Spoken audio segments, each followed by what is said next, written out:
Assalamualaikum warahmatullahi wabarakatuh.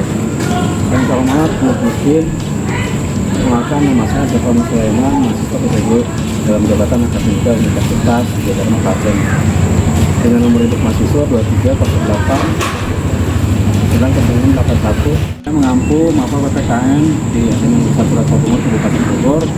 Pada kesempatan ini izinkan saya untuk melayangkan video pembelajaran dengan menggunakan metode PBL dan sama dengan kita.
Assalamualaikum.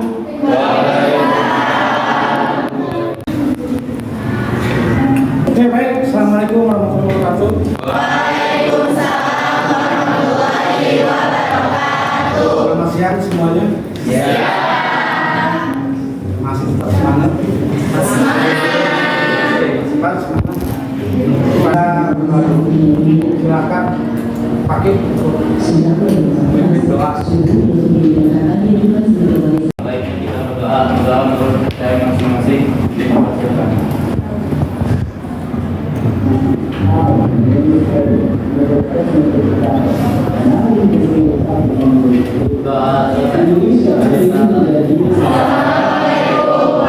Sebelum Bapak memulai kegiatan hari ini, Bapak ingin absen dulu satu. Yang nggak hadir siapa? Amida sama Hamantino. Anida kenapa Anida? Sakit. Terus satu lagi Sakit juga. siapa? Muhammadino. Muhammad.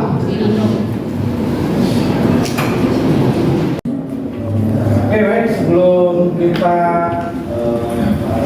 belajar untuk menyadari dan memakai keragaman identitas, Bapak itu bertanya kepada kalian. Bagaimana?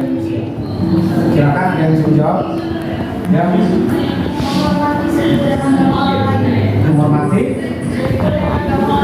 Oke, siap. Pertanyaan kedua, mengapa penghargaan dan atas kebudayaan masyarakat lain harus dilakukan? Ya, Ben? Manfaat menghargai kebudayaan masyarakat lain yang berbeda menghargai kebudayaan masyarakat lain yang memiliki banyak manfaat baik bagi dan kita sendiri maupun bagi masyarakat secara keseluruhan. Mantap. Jadi keragaman budaya masyarakat Indonesia itu merupakan negara kepulauan ya.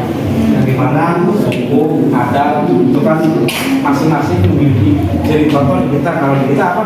Jawa Barat, Sunda kan, terus Jawa kan. Nah ini memiliki adat istiadat yang berbeda. Kita sebagai makhluk sosial pasti kita memiliki untuk melakukan interaksi satu sama dengan yang lainnya.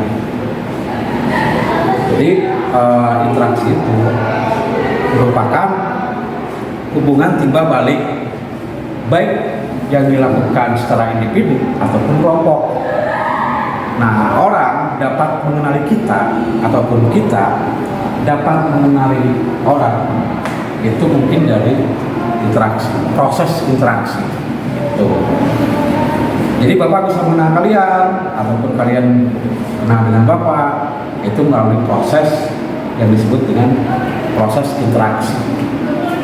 Dari sebuah kelompok yang terdiri dari banyak individu, potensi munculnya perbedaan persepsi sangatlah besar. Masing-masing orang memiliki nilai serta pandangan yang menjadi identitasnya terhadap pandangan yang tidak sama itu. Kemampuan untuk bernegosiasi sangatlah penting. Satu anggota kelompok akan dengan anggota lainnya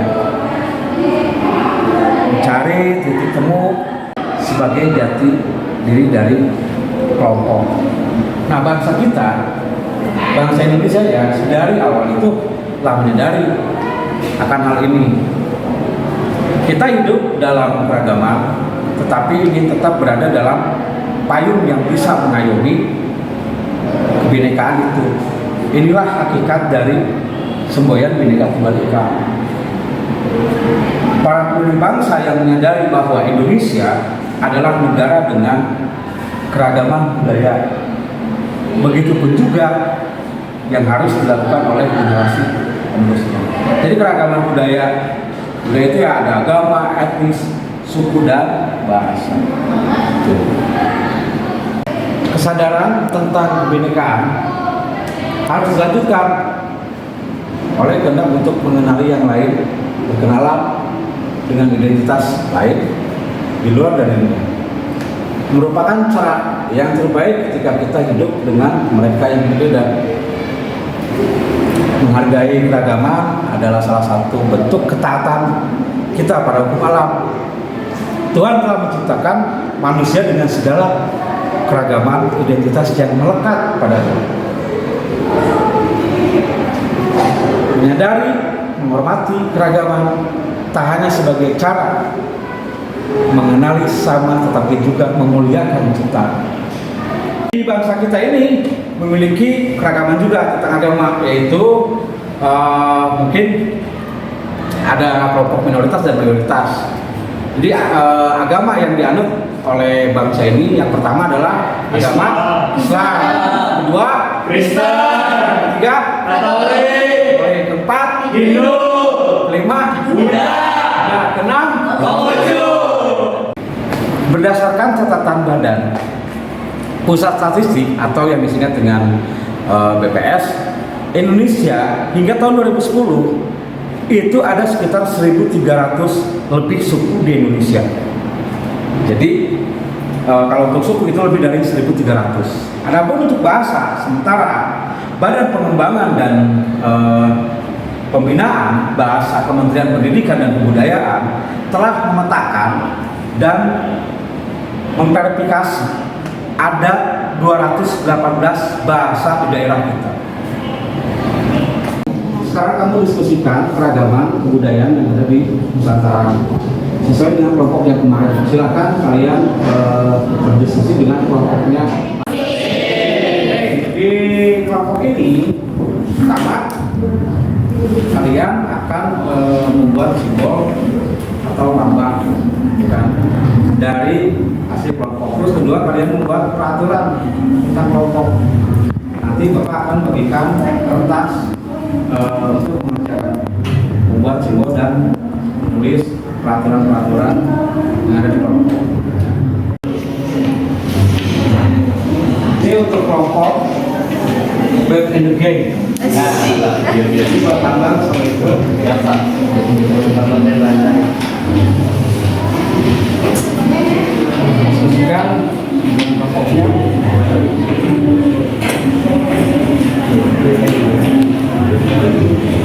Sekarang pokoknya silakan kalian pertarungan posisikan dengan kelompok masing-masing.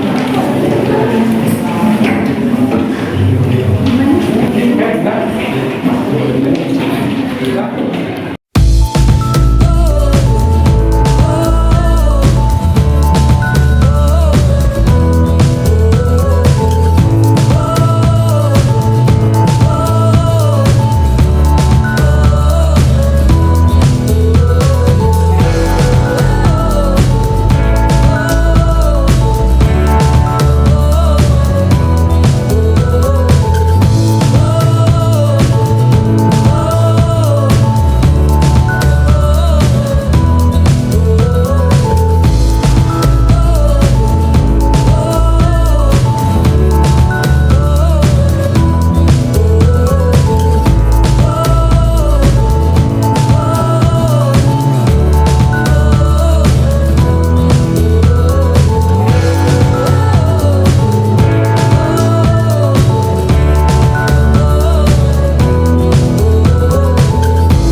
Lima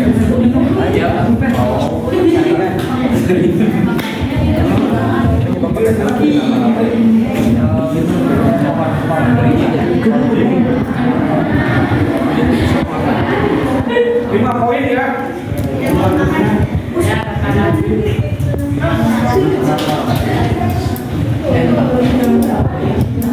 Kamu nggak dong?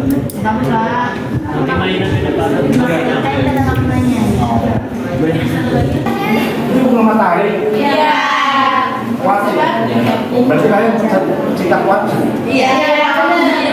Tahu kuat? Tahu. Makanan seperti kan? Kamu kalau makan kuat pasti yang semua ini. Iya. Kalau ini bunga apa? Belum tahu. Kalau jadi bunga belum tahu.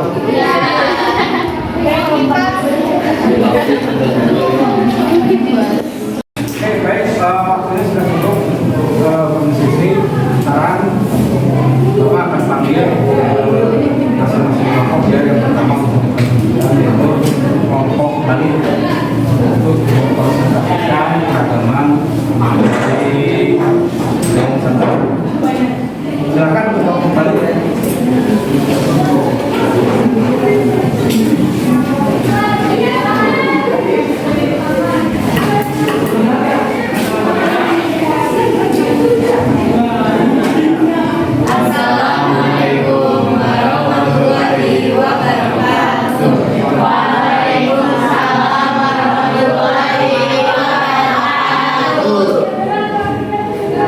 Jadi kelompok Bali akan menjelaskan mengenai keberagaman yang ada di Pulau Bali. Bali adalah sebuah pulau yang terdapat di negara Indonesia. Pulau Bali terdapat atas sendiri yaitu suku Bali, suku Bali Aga, suku Jawa, Selang, suku Bali Majapahit, dan suku Sasak. Bahasa Bali termasuk dalam cabang Melayu. Indonesia di Pulau Bali penduduknya mayoritas beragama Hindu. Pulau Bali memiliki tradisi spiritual yaitu upacara Raben. Bali memiliki tarian yang cukup terkenal yaitu tari kecak. Selain itu ada juga obrol-obrol, tari legong, tari pendek, dan lain-lain. Musik suku Bali adalah Malaya, Mangolai. Assalamualaikum warahmatullahi wabarakatuh. Waalaikumsalam warahmatullahi wabarakatuh. Di sini kami ingin mempresentasikan hasil diskusi kami mengapa kami memilih bunga matahari ini. Jadi bunga matahari ini tuh punya arti yang sangat relate bagi kelompok kita, yang mana artinya tuh kegembiraan atau pikiran positif. Jadi 6 kelompok ini diartikan sebagai orang-orang di kelompok ini. Bintik-bintik ini mengartikan masalah yang kita hadapi dan menjadikan masalah itu sebagai penguat kerjasama kami. Tangkai bunga dan daun mengartikan hasil dari kerja keras kami yang semakin lama semakin tinggi. Nah, di kelompok kami juga ada peraturannya, yaitu 1. Tidak boleh berkata kasar. 2. Tidak boleh menjelek-jelekan orang lain. 3. Saling menghargai sesama kelompok. 4. Selalu ceria apapun ujiannya. 5. Tidak bercanda saat mengerjakan tugas. Sekian dari kelompok kami. Terima kasih telah mendengarkan presentasi kami. Wassalamualaikum warahmatullahi wabarakatuh. Waalaikumsalam warahmatullahi wabarakatuh. Assalamualaikum warahmatullahi wabarakatuh. Kami dari kelompok Silakan.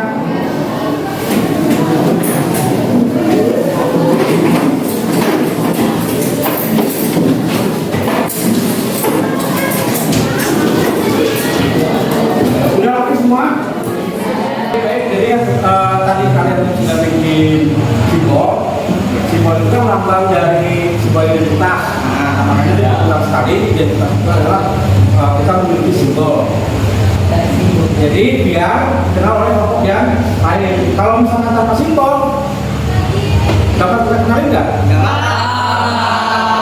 Makanya tadi dari hasil kalian diskusi kelompok, ya. Diskusi kelompok itu tadi membagi gol adalah untuk mencerminkan dan menunjukkan bahwa bila identitas dari kelompok kalian. Jadi satu kelompok ada 7 orang, 6 orang, berarti kan itu ada setiap pemikiran masing-masing berbeda. Nah, disatukan dalam visi misinya kelompok. Bahkan simbol itu sangat berpengaruh sekali. Baik ya. Baik, untuk mempersingkat waktu lagi, kalian baca di buku paket kalian bahasan tentang nulis dan topik 2. Silakan kalian baca, dikeluarkan buku paketnya.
Kita akan menonton tayangan video ini. Bapak kalian menyimak tentang penayangan video akan Bapak tampilkan. Ini tentang keragaman bangsa dari Presiden ke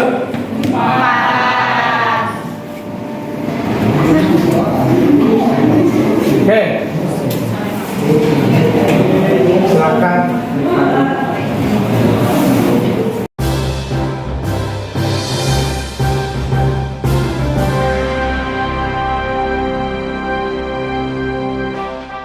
Abdurrahman Wahid atau akrab disapa Gus Dur adalah seorang yang pluralis.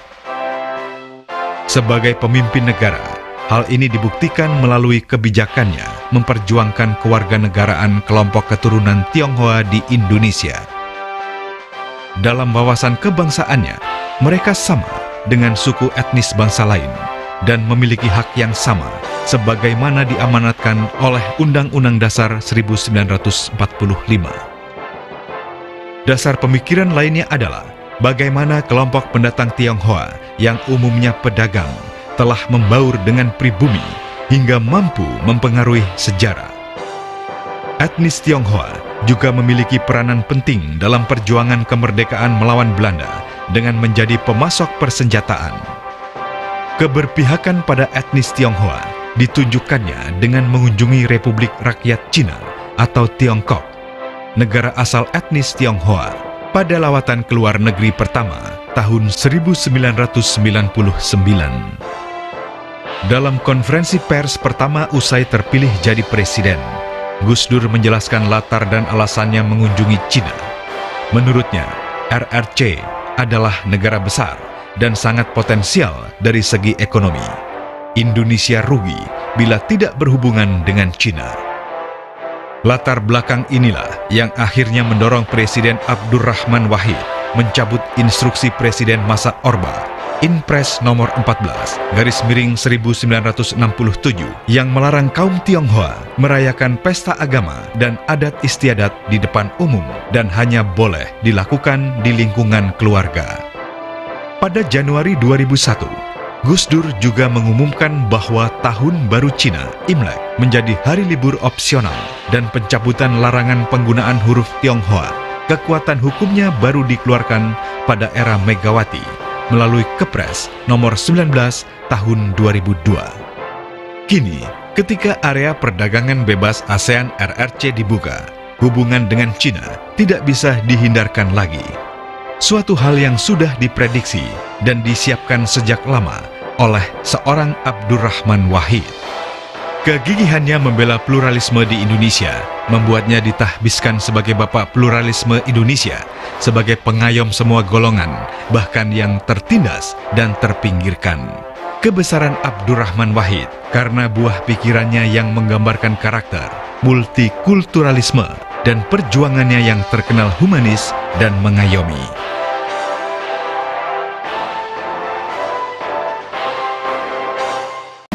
Di antara kalian, apakah ada yang bertetangga, berdampingan dengan yang berbeda agama atau suku?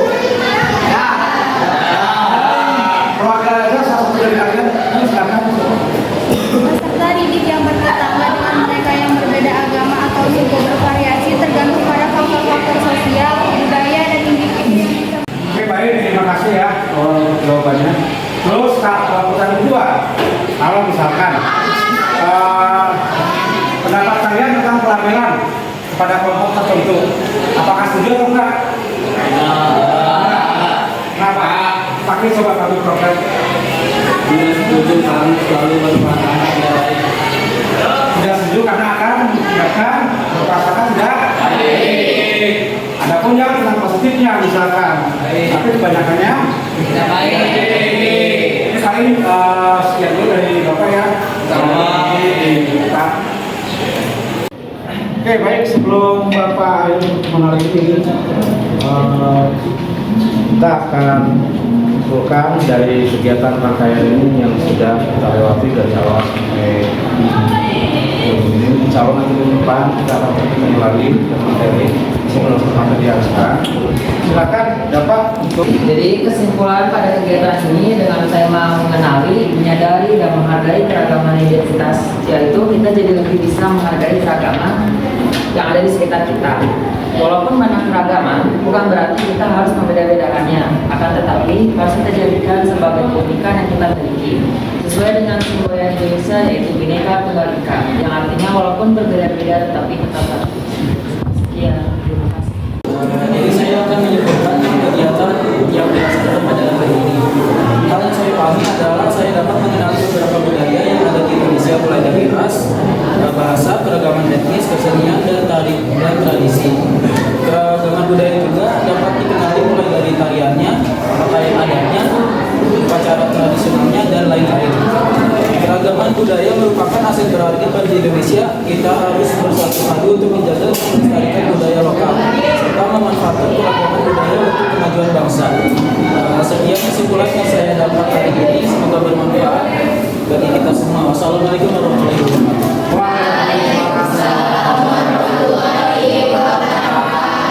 Oke, baik. Sebelum Bapak ini kita berdoa dulu untuk mengakhiri pertemuan dari kelas. Siap. Doa mulai.